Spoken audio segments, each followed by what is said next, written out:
Hello ফেসবুকের বন্ধুরা, তোমরা সবাই কেমন আছো? আমি তোমাদের ভালোবাসা অনেক পেয়েছি, পেয়ে আমার মন ভরে গেছে।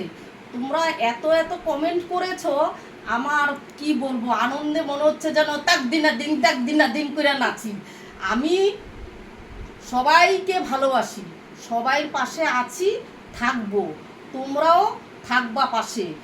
মানুষ সবাই আমরা, কেননা সবাই সবাই পাশে না থাকলে কি কইরা হবে বলো? আমি এখন তোমাদের যাদের রিপ্লাই আমি দেই নাই তাদেরকেও আমি দেব, একটু পরে দেব। কারণ হচ্ছে আমি যদি তাড়াহুড়া করি তাহলে তো ভুল হবে, তখন তোমরা বলবা ভুল উল্টাপাল্টা কথা বলি। তাই চলো এবার দেখো কি রান্না করছি, খাই। চলো আসো দেখে যাও। এই দেখো, এটা কি করেছি জানো? শুক্তো, সব কিছু দিয়ে, উচ্ছে দিয়ে, আলু বেগুন পটল যা ছিল সব কিছু দিয়ে আমি এটা শুক্তো বানিয়েছি।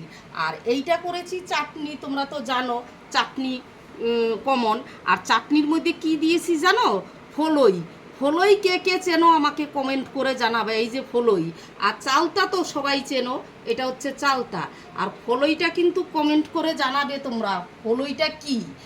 তোমরা না পারলে আমি কমেন্টের উত্তর দিয়ে দেবো। আর এইটা হচ্ছে চিংড়ি মাছ। চিংড়ি মাছে আমি আলু দেই নেই, ভাল লাগে না আলু খাইতে। রোজ রোজ আলু আলু আলু আর ভালো লাগে না। এই দেখো চিংড়ি মাছ, হালকা, মানে খুব ঝোলও না আর খুব পাতলাও না, মানে কোনো রকম মাখা মাখা ঝোল করেছি। কেমন লাগছে কমেন্ট করে জানিও। তাহলে আসি, হ্যাঁ, খেতে বসি। তোমরা খাবে তো বলো।